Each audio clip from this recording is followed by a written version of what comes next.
bark, bark, bark. Axel! Go get the dogs!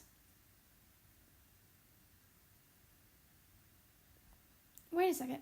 I don't have dogs. Bada bing, bada boom, bada bam. Hi, my name is Axel, and this is a video about animals. No, I am not schizophrenic. So where I live, a lot of animals come through my backyard from my woods, and this is going to be all the crazy animal experience I've had in my life. I love animals, but I've only had 8 fish.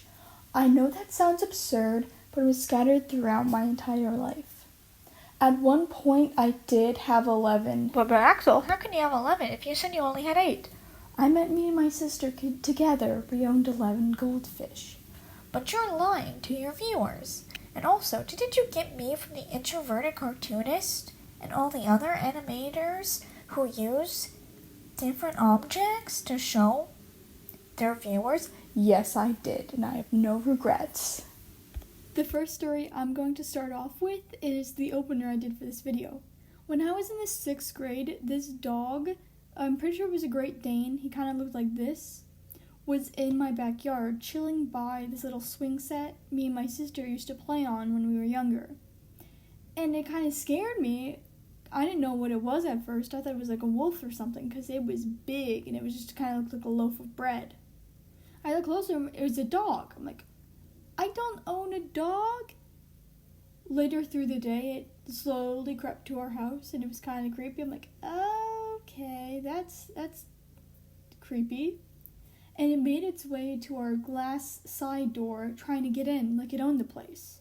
Like if you guys have pets, they like will bark, and then you open the door for them. He just kind of stood there, sat there, waited, laid down for us to like open the door for him. I'm pretty sure he was lost and just thought that our house was his house. It wasn't, and my dad tried to shoo the dog away, but it wouldn't go away. Instead, he just got a little bowl of water for the dog and called a neighboring town, and it turns out that the dog ran 100 miles away from home through our woods. I'll try to find pictures, but I don't know if I have them anymore. Editor Axel here. I do not have them. Another story. It was around Thanksgiving time, so we get a lot of turkeys around then.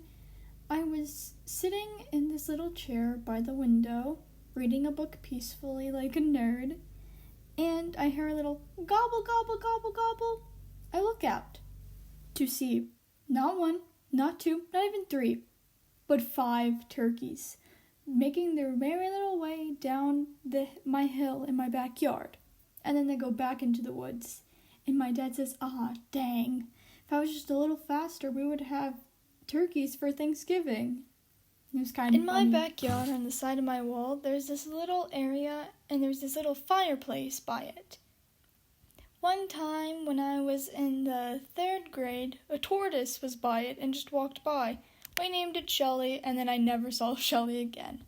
A couple years later, there was this little tiny patch of grass that my dad saw that while he was cutting the grass, and he lifted up the little patch of grass to reveal a bunch of baby bunnies. Every year or so, like every other year, one of the girls in the group will come back, build a nest, and have her bunnies there.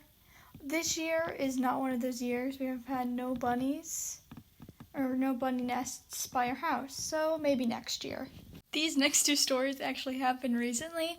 One of them was on the 4th of July. I was swimming at my Gigi's pool, and a frog jumped on my uncle's face, and I actually have a photo of it. The other story that happened recently is actually 2 times I was playing at 2 different golf courses, and I saw some deer walk by. It was, I believe, a mom and a little baby. So it was a doe and a fawn. And last but certainly not least is a story about a bird I named Beans. This actually happened like 2 weeks ago. So like around the 4th of July too. This robin had built their nest by our house, and all the other little hatchlings had flew away except for one. We don't know if this little guy fell out from a storm that had happened earlier in the day, or if he just tried to fly but didn't. but he was on our patio and just kind of just chilling there, taking poops, not moving much. So my dad moved it to a box with some gloves because if the bird gets human scent on it, the mom will stop taking care of it. It's kind of sad. But he picked it up with a glove, put it in a box, and just waited. I kept calling the little guy Beans because he kind of looked like a bean. And then the next day, my dad put Beans in the nest, and then Beans flew away. And I have not seen him yet. So I hope he's doing well, and he's doing beanie things. Alrighty, that is all. Thank you for watching and hearing me yap. YouTube thinks that you will like this video next. So have a good day. Bye.